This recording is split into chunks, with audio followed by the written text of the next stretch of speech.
Hey guys, welcome to this quick tutorial where we'll explain how you can make an auto-subtract function in Excel, so let's get started. First, open your Excel sheet and enter your numbers in two columns, for example, one column for value 1 and the next for value 2. Now, click on the cell where you want the result to appear. Type the formula =sign a 2b2 if your first number is in cell A2 and the second number is in B2, then press enter. Excel will automatically subtract the second value from the first.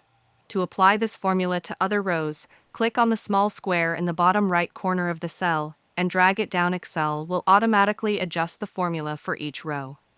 If you want the subtraction to update automatically when you change the numbers, don't worry, Excel does that by default. Whenever you edit a value in column A or B, the result in the subtraction column will change instantly. You can also use AutoSum to quickly subtract multiple cells. Click on an empty cell, go to the Formulas tab, choose AutoSum, and then replace the plus sign with a minus sign in the formula bar if you want subtraction instead of addition. And if you want to subtract a fixed number from an entire column, type that number in one cell, say C1, then in another cell type =sign a $2 C$1 and drag it down.